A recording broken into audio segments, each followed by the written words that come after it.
Este programa é livre para todos os públicos. Rogai por nós, Santa Mãe de Deus, para que sejamos dignos das promessas de Cristo. Amém. Bom dia.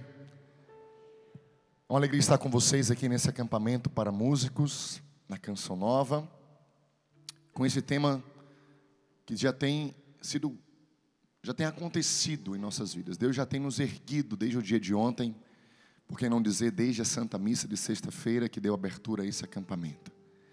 Erguei-vos, eis a ordem do Senhor. Bem, eu quero começar dizendo que Deus quis precisar de nós. Deus quis precisar do homem para salvar o homem. No livro de Juízes, capítulo 3, versículo 9, está escrito assim: os israelitas clamaram ao Senhor, e o Senhor lhes suscitou um Salvador que os libertou. Esse primeiro juiz foi chamado de Otoniel. Deus levantou homens durante a história da salvação. Desde Abraão, o primeiro a ser chamado, para com ele formar uma nova aliança, um novo povo. E dele todos os patriarcas que vieram até Josué, o último que esteve à frente. Logo em seguida, Deus começa a chamar os juízes, homens e mulher. Tivemos uma juíza chamada Débora, que é a prefiguração da Virgem Maria, Nossa Senhora. Deus chamou porque quis precisar deles. Porque queria que eles liderassem, que eles conduzissem, que eles profetizassem, que eles fossem a boca de Deus para o povo de Israel. Interessante que, eu repito a palavra que está em Juízes 3, versículo 9. Os israelitas clamaram ao Senhor. Por que clamaram ao Senhor? Porque eles começaram a cometer pecados, os israelitas, se afastaram de Deus, começaram a cultuar outros deuses, e então a maldição caiu sobre eles. Os inimigos começaram a dominar sobre o povo de Israel.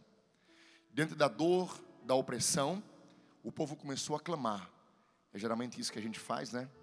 Infelizmente, a maioria de nós só começamos a rezar quando passamos pelas dificuldades. E não é diferente na história do povo de Israel. E quando eles clamaram, Deus, a palavra do Senhor diz, o Senhor lhes suscitou um Salvador que os libertou. Deus levantou um homem, Otoniel, Gedeão, Sansão, Débora, Baraque, juízes daquela época. Deus levantou profetas. Ontem na nossa adoração, uma das últimas palavras que Deus revelou e nos deu foi um convite, uma pergunta, e exigiu de nós uma resposta. E a pergunta foi: a quem enviarei? E a resposta foi que nós demos diante de Jesus na adoração ontem à noite: eis-me aqui, Senhor, envia-me. Ou seja, Deus continua a nos chamar. Deus continua a chamar homens e mulheres para servi-lo, para serem instrumentos dele na salvação das almas, para serem ministros dele através dos dons, seja a música, a intercessão, a pregação, mas para ser ministro de Jesus, ministro do Senhor. Ele mesmo enviou os 12, Ele mesmo enviou os 72 e continua a enviar discípulos para que possamos anunciar. Deus chamou Jonas, nós vimos isso ontem na pregação da Rogerinha, quis fugir, mas Deus o chamou, o convenceu, o ergueu para que ele pudesse dar continuidade. Deus chamou Joel, o profeta que traz o tema do nosso encontro. Deus chamou Elias, o grande profeta que venceu os profetas de Baal, aquilo que o Juninho Cassimiro trouxe ontem na sua pregação. Deus chamou Davi, Deus ungiu Davi. Para quê? Para libertar o povo. Deus chamou todos esses homens e algumas mulheres na Sagrada Escritura para liderarem, para se colocarem na brecha. para profetizarem, para serem ministros, para libertar o povo do inimigo. Amém? Em Ezequiel capítulo 22, verso 30, anota isto, guarda no teu coração, ou se você quiser pode pegar a palavra. Ezequiel capítulo 22, versículo 30 vai dizer: busquei entre eles um só homem, capaz de construir um muro e capaz de pôr-se na brecha em prol da nação, para que não a destruísse, mas não o encontrei. Veja, o profeta Ezequiel capítulo 22 vai nos trazer uma outra realidade, de que Deus continuava a buscar alguém. Para quê? Para que fosse a sua voz, para que pudesse profetizar, liderar. Ele diz: eu busquei um só homem, capaz de construir um muro, capaz de pôr-se na brecha, em prol da nação, mas não o encontrei. Mas não o encontrei. E aqui é interessante, a palavra nos diz que Deus não falou para o profeta dizendo: eu procurei um músico, eu procurei um pregador, eu procurei um professor, eu procurei um filósofo, um psiquiatra, um advogado, um homem capaz, um instrumentista altamente gabaritado. Não, ele disse: eu procurei uma pessoa, um só homem, que se colocasse na brecha. Deus quer apenas a nossa disponibilidade, o nosso sim. E Ele vai fazer. E sempre foi assim. Deus chamou um gago para conduzir o seu povo na libertação do Egito, que foi Moisés. Deus chamou um vaqueiro. Ele não era um profeta de nascença, de linhagem. Ele era um vaqueiro chamado Amós, para ser um profeta de Israel. Deus escolhe quem Ele quer, quando Ele quer. Apenas Ele escolhe alguém porque Ele precisa. Então nós precisamos assumir esse chamado de Deus. Deus nos escolheu, Deus te escolheu para cantar na tua paróquia, para tocar na tua paróquia, para interceder por um povo, porque o povo está perecendo. Como disse ontem na sua partilha, no seu testemunho, o Antônio Alves, naquela visita do Padre Léo, deixa de moleza porque o inimigo está roubando as almas, está destruindo a humanidade, está acabando com as famílias. Então vai, volta, assuma o seu posto e continue a evangelizar, porque eu quis precisar de você. Então, meus irmãos, a primeira coisa que eu quero trazer nessa pregação é: assuma que Deus te chamou, te escolheu, com todo o teu coração, jamais esquecendo daquilo que é uma frase talvez que muitos já ouviram, onde nós escutamos que Deus não escolhe os capacitados, mas capacita os escolhidos. Esta é a realidade. Não é que Deus não queira os capacitados, sim, Ele vai escolher aqueles que mais se capacitarem também. Mas a questão dessa frase é: Deus é quem vai nos capacitar, Deus é quem vai nos instruir. Deus escolheu Gedeão. E na escolha de Gedeão, lá em Juízes, capítulo 7, ele vai dizer o seguinte: vai com a força que tens e salvarás Israel das mãos de Madiã. Não sou eu que te envia? Eu estarei contigo e tu vencerás Madiã, como se ele fosse um só homem. Não sou eu quem te envia? Eu estarei contigo e tu vencerás Madiã. Por que ele vencerá Madiã? Porque Deus está com ele. Quando Deus escolhe Josué, no capítulo 1, versículo 9, ele vai dizer: não tenhas medo, não te apavores, porque o Senhor teu Deus está contigo, onde quer que andes. Deus está com Josué, Deus está com Gedeão, Deus está com todos aqueles que Ele chamou e que levantou para batalhar pelo povo. Deus está, guarda essa palavra, Deus está conosco, o Emanuel. Voltando a Gedeão. Gedeão, então, escolhido por Deus, lidera o exército de 22 mil homens, 32 mil homens. Deus diz para ele, olha, tem muita gente, pergunta quem está com medo e diga que pode ir embora. Desses 22 mil foram embora, ficaram 10 mil, Deus disse, ainda tem muita gente, pede para eles beberem água, e aqueles que levarem a água do rio até a boca com a sua mão, esses irão para a batalha. Aqueles que se ajoelharem para beber, poderão voltar para casa.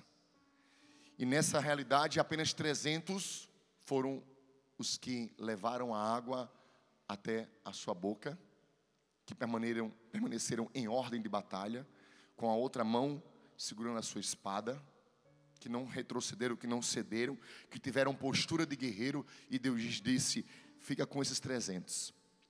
E a palavra do Senhor lá em Juízes 7, versículo 19, diz que os 300 guerreiros soltaram um canto, um grito, tocaram as trombetas, gritaram. Isso se repete no versículo 20 e no 22. E no versículo 22 vai dizer, enquanto os 300 soavam as trombetas, o Senhor fez com que todo o acampamento inimigo, cada um voltasse a espada contra o seu companheiro, e Israel venceu. Eles tocaram, eles cantaram, interessante. Essa experiência dos 300 de Gedeão. Foi dessa maneira que Deus fez com que Israel vencesse. Ao cântico, ao som da trombeta dos 300, aqueles homens venceram a batalha. Deus fez o seu jeito. Deus deu o seu jeito. Ele só precisava que alguém colocasse a mão para rezar. Talvez o diácono que está conosco, ele não tenha o ministério de cura e libertação. Mas ontem ele sentiu no coração que precisava orar por pessoas. E na hora do intervalo do almoço ele se colocou ali e começou a orar. Quem fez foi Deus. Deus precisava de alguém que colocasse a mão e pedisse, Senhor, cura. És tu que tem o poder, liberta. Tu sabes o que essa pessoa está passando, salva. E Deus faz, do seu jeito. Deus faz. Queria que você pegasse comigo a palavra que está em 1 Macabeus, capítulo 3. 1 Macabeus, capítulo 3.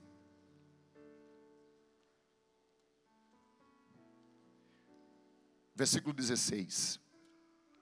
1 Macabeus, capítulo 3, versículo 16. A Rogerinha também trouxe a palavra de Judas Macabeu, um grande líder que liderou o povo de Israel na luta pela libertação necessária da sua terra, da cultura, da opressão do inimigo. E Judas trilhou uma primeira luta, eles venceram essa luta. E um outro inimigo então disse, vamos aproveitar que Judas está cansado e vamos entrar em batalha com ele e vencê-lo e humilhá-lo e humilhar o povo de Israel. E eles então decidiram e foram até o campo de batalha contra os israelitas, que estavam cansados da batalha anterior que haviam travado e vencido, mas estavam cansados. Estavam cansados.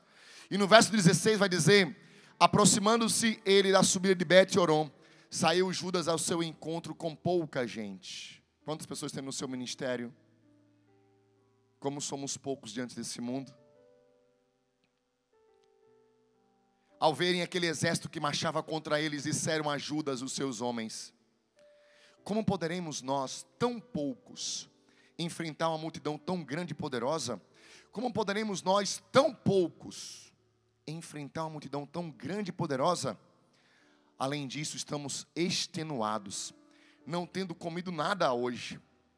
Mas Judas respondeu, e esta palavra é para você e para o teu ministério. Judas respondeu para aqueles irmãos, ele disse, é bem fácil que muitos venham a cair nas mãos de poucos. Pois a vitória na guerra não depende do tamanho do exército. É do céu que vem a força. Eles vêm contra nós repletos de insolência e de iniquidade para nos exterminar, a nós, nossas mulheres e nossos filhos, e para nos despojar. Nós, porém, combatemos por nossas vidas e por nossas leis. Por isso, Deus os esmagará à nossa frente. Quanto a vós, não os temais. Veja, uma palavra de ânimo, uma palavra de erguimento, uma palavra que levantou aqueles soldados e que colocou aquele exército de Israel na essência do chamado. Veja, meus irmãos, é bem fácil que muitos pereçam nas mãos dos porcos, porque a vitória no combate não depende do tamanho do exército, mas da força que vem de Deus, que está no céu. Você não pode esquecer isso, que a nossa força vem de Deus, e é Ele quem nos faz vencedores. É Ele quem nos faz vencedores. Essa era a mesma força que havia em todos os demais, e eles tinham consciência disso. Davi tinha ciência disso.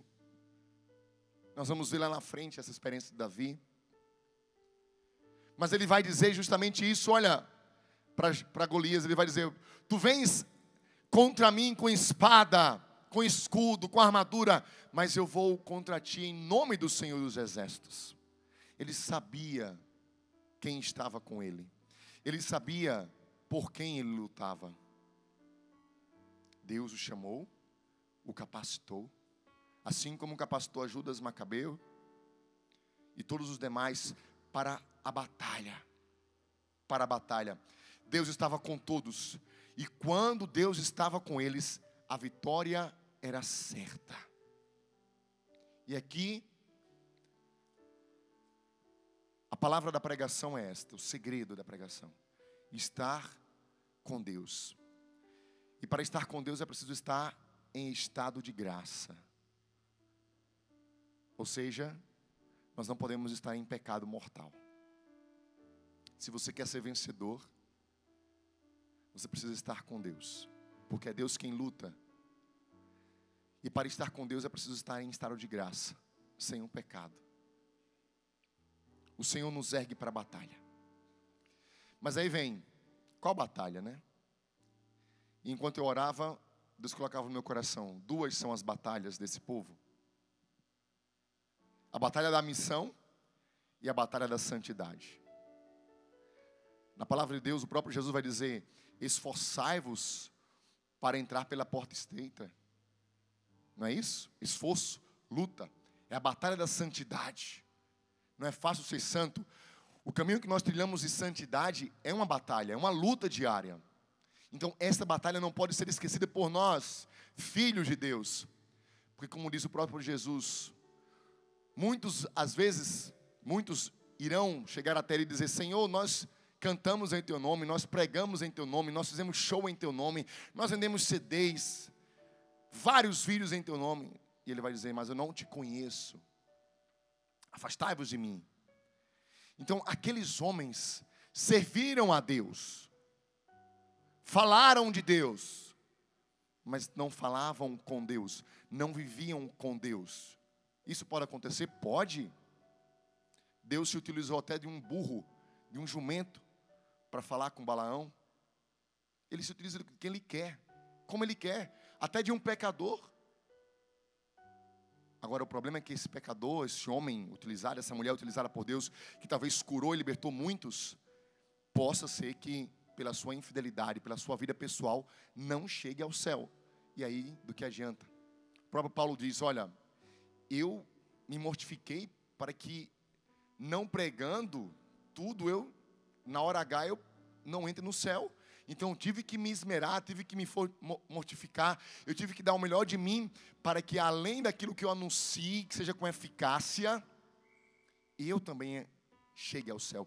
Então, meus queridos músicos, irmãos de ministério, aqui em casa, e todo o povo de Deus, esta é a primeira batalha que nós travamos.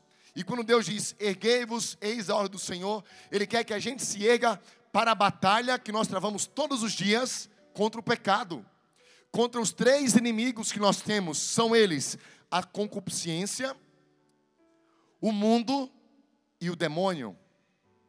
A tríplice concupiscência, como está escrito em São João, capítulo 2, na sua primeira carta. A concupiscência da carne, a concupiscência dos olhos e a soberba da vida.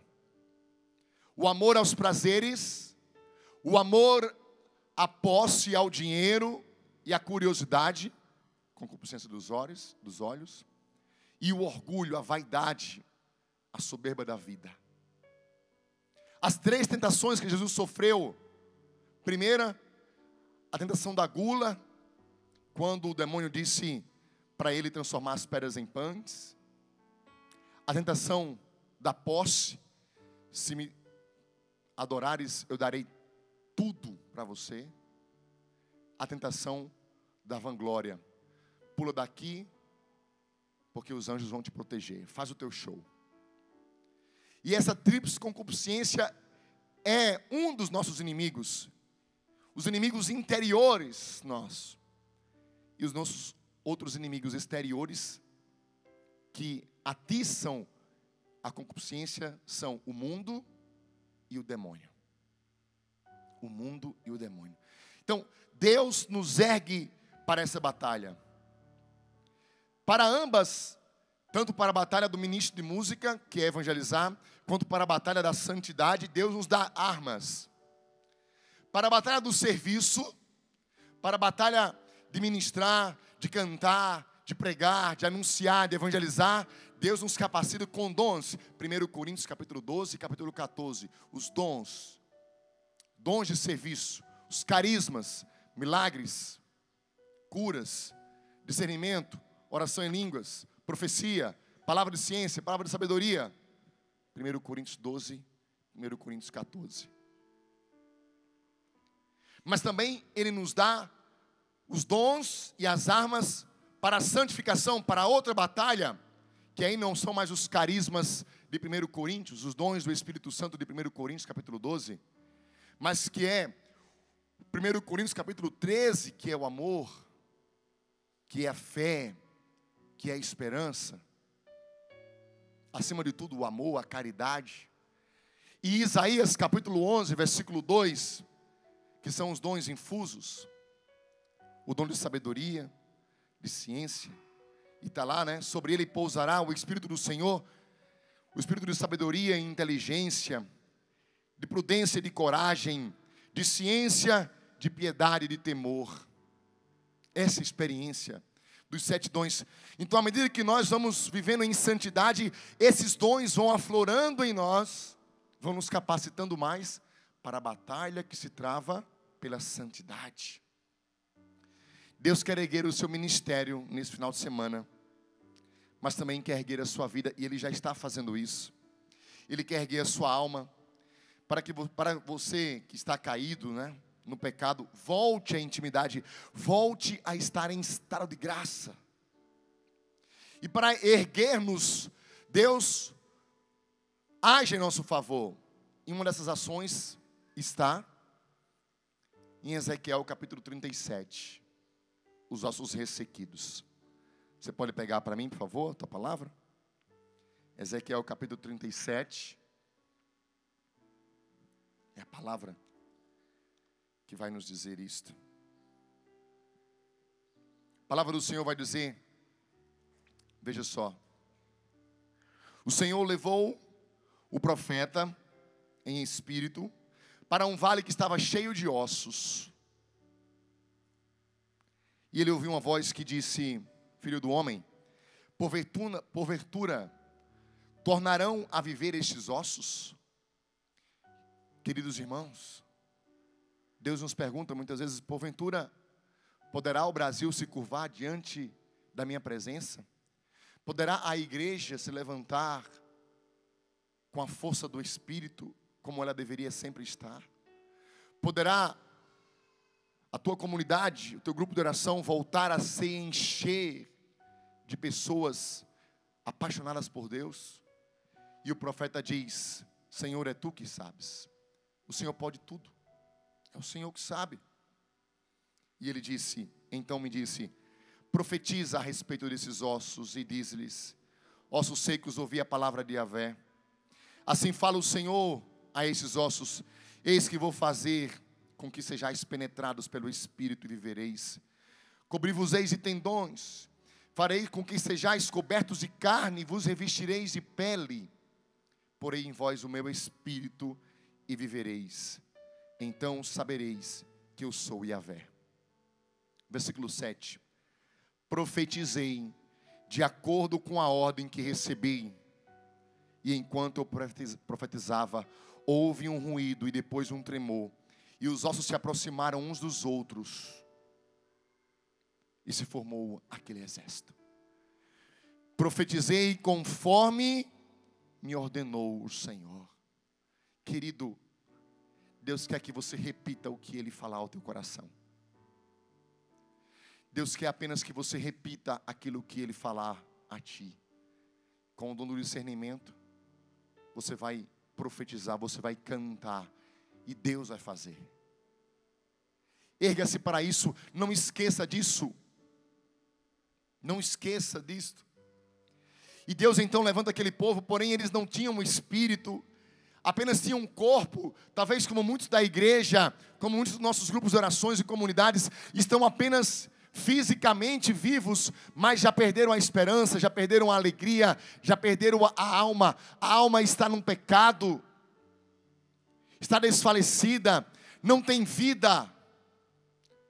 E mais uma vez o Senhor vem em auxílio daquele povo e pede para o profeta profetizar. E ele diz: então disse, versículo 9: profetiza ao Espírito, filho do homem, e diz-lhe: assim diz o Senhor, o Espírito vem dos quatro cantos e sopra sobre estes mortos para que vivam. Eu profetizei de acordo com o que Ele me ordenou, e o Espírito penetrou-os, e eles viveram, firmando-se sobre os seus pés, como um imenso exército. Deus levantou um exército que antes eram ossos. Deus pode fazer isso na tua comunidade. Deus pode fazer isso no teu ministério. Deus pode fazer isso na nossa igreja. Deus pode fazer isso na nossa nação. O que é que Ele precisa apenas? De homens que digam: Senhor, eu estou aqui, envia-me. O que queres que eu profetize, Senhor? É para clamar o Teu Espírito Santo, então eu clamarei. É para anunciar a Tua palavra, então eu anunciarei. Vem, Espírito Santo. E foi aquilo que nós clamamos já no dia de ontem, com tanta intensidade, para que Deus nos levantasse. Deus nos ergue curando também a nós, como fez com o paralítico. Deus nos ergue desse jeito. Mas repito, erguei-vos para a batalha. Erguei-vos para a batalha, mas que batalha? Que luta nós travamos? E aí eu repito aquilo que já falei. Os nossos inimigos são a concupiscência, o mundo e o demônio. A concupiscência é o inimigo interior, que trazemos sempre conosco, do homem velho, que precisa morrer cada vez mais. E o mundo e o demônio são os inimigos exteriores que atiçam o fogo da concupiscência. A concupiscência da carne, o amor desordenado pelos prazeres dos sentidos, a gula, a droga, a bebedeira, o sexo. Veja o nosso mundo totalmente tomado por isso. E nós muitas vezes caímos como patinhos, buscando esses prazeres.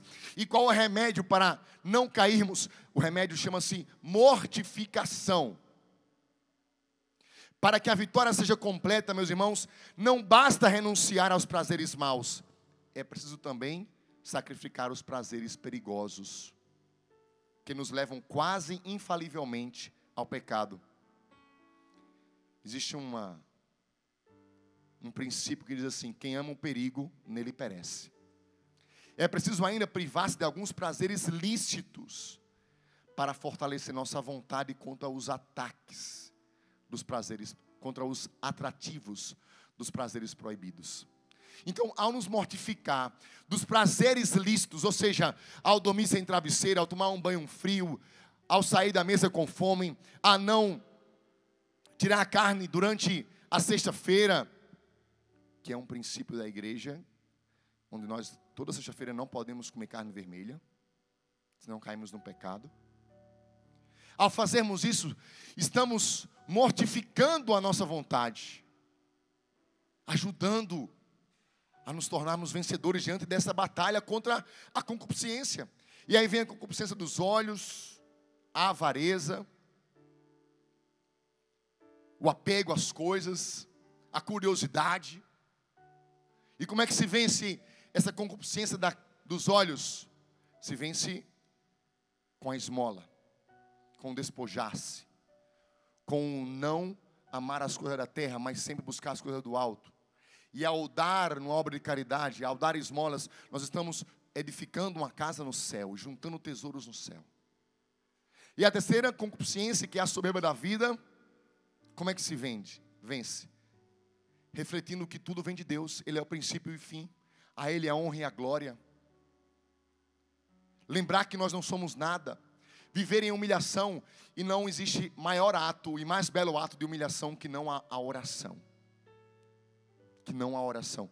É desta maneira que nós vamos vencendo. Vamos vencendo os inimigos. Vencendo os inimigos. Vencendo o mundo, vencendo o demônio. Deus que nos chama, nos escolhe, nos capacita, nos envia. E não quer que nós desfaleçamos pelo caminho. Desfaleçamos pelo caminho. Não quer que a gente seja presa fácil. Por isso que Deus nos deu uma armadura. E aí eu quero que você pegue a palavra para a gente, a última palavra de hoje. Está em Efésios capítulo 6. Versículo 10 seguintes. Deus nos dá uma armadura. Veja. Depois que Ele nos coloca de pé, meus irmãos, seja para a batalha da busca da santidade, seja para a batalha de servi-lo no nosso ministério, de ser luz no mundo, e aqui não somente os ministros de música, não somente os consagrados, mas todo aquele que se diz católico deve assumir isso. Por quê? Hoje nós, infelizmente, não conseguimos distinguir quem é católico e quem é mundano. A gente não consegue mais perceber quem é de Deus e quem não é. Às vezes até um evangélico você consegue perceber, mas um católico é difícil. Que eu digo um jogador de futebol muitas vezes, né? Quando ele faz 3 gols, vai pedir música. Quando pede uma música evangélica, a gente já diz, esse cara é evangélico. Quando pede um forró, um funk, se você perguntar a religião dele, ele vai dizer, eu sou católico. Muitas vezes, infelizmente, não tem essa distinção. Então, para que nós nesse mundo possamos ser luz, Deus nos concede uma armadura. E essa armadura, para quê? Para nos pôr de pé. Para nos pôr de pé e não sermos presa fácil do inimigo. A palavra do Senhor vai dizer, meus queridos irmãos, fortalecei-vos no Senhor e na força do seu poder.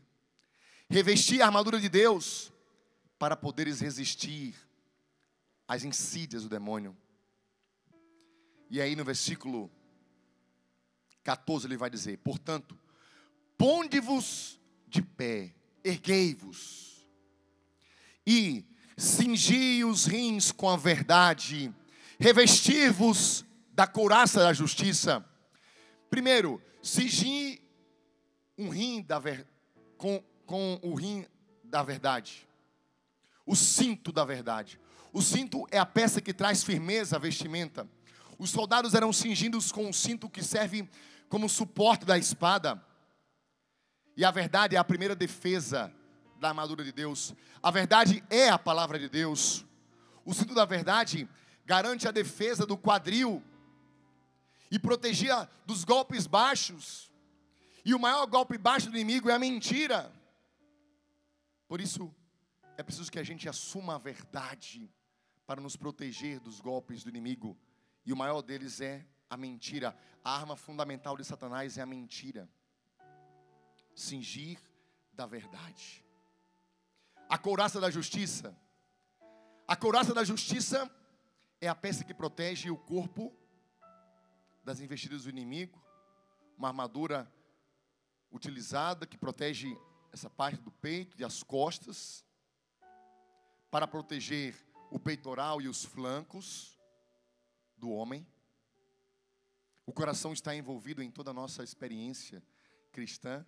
A couraça protege o nosso coração e outros órgãos vitais. A função do coração é amar a Deus. O amor de Deus está presente quando nós cremos, quando nós somos batizados, quando vivemos uma vida cristã. Sem amor não é possível vivermos nenhuma experiência espiritual. Por isso é um órgão muito valioso o coração. E uma vez ferido pelo inimigo, a sua função original é atingida. Ou seja, quando o inimigo fere o nosso coração, a gente deixa de amar a Deus. Por isso é importante termos a couraça da justiça. E o que é justiça? Justiça é dar a cada um o que lhe é devido. Dar a Deus o que é de Deus e a César o que é de César. Ser justo. Deus hoje quer nos armar com a sua armadura. Cingir o cinto e colocar a couraça é o que permite ficar de pé, firme. Firme para a batalha. Calçar os pés. Os calçados é o que dão segurança ao pisar no chão. A não pisar em obstáculos, em ferir os seus pés. Quando nós calçamos os calçados, nós temos mais firmeza em pisar. E assim, o apóstolo vai nos trazendo todas as 6 partes dessa armadura. Eu queria ficar apenas com a couraça. Você depois pode dar continuidade a essa experiência de ler e meditar. Essa palavra que foi a primeira que a Salete trouxe na oração de ontem. Porque, meus irmãos, e aqui caminhando para o fim, quando Deus chamou Davi e todos os outros que eu citei,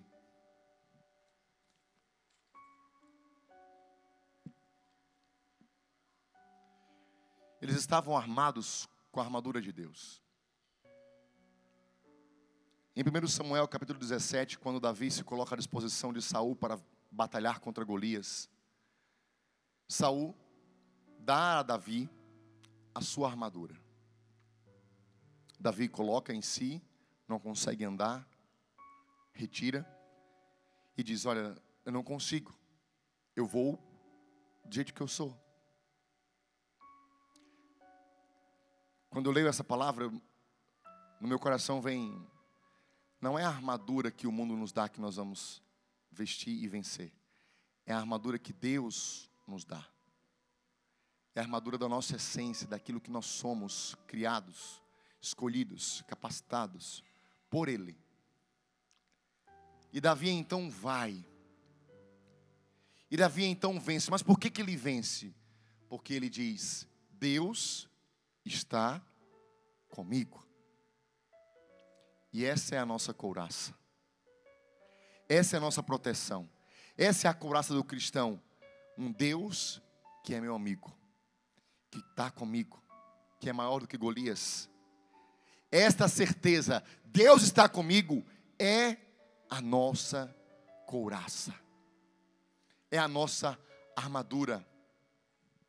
Por isso, meus queridos irmãos, quando Deus nos chama para nos erguer nesse acampamento, nós precisamos entender que é um chamado de Deus, que é uma ordem de Deus, para que não fiquemos na tibieza, na prostração, para que não desistamos da caminhada, porque a luta é grande e de fato é. Deus nos levanta com o seu Espírito, como fez com os ossos ressequidos. Deus nos levanta com a sua cura, como fez com o paralítico. Deus nos visita como visitou Elias. Deus vem em nosso auxílio para nos erguer.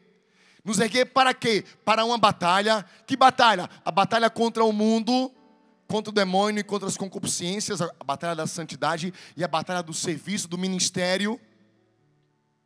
E ao nos convidar para essa batalha, Ele nos capacita. Ele nos coloca uma armadura, uma couraça. um escudo, um cinto, para nos capacitar. Não esqueça, a couraça é: Deus está comigo. Se você está com Deus, você vai ser vencedor. O que é de Deus, Satanás não pode pegar. Se Deus é por nós, quem será contra nós? Mas se nós estivermos em pecado mortal, nós estaremos muito vulneráveis. Para estar com Deus, é preciso estar em estado de graça. Em estado de graça. Chamo aqui a Fátima, para que a gente possa rezar, pedindo ao Senhor que nos revista dessa armadura, que abra os nossos olhos para entendermos que existe uma batalha, que Ele nos ergueu e nos quer de pé, para que a gente não caia, para que a gente não desfaleça, mas que ao contrário, possamos firmemente continuar no caminho que Deus tem para nós.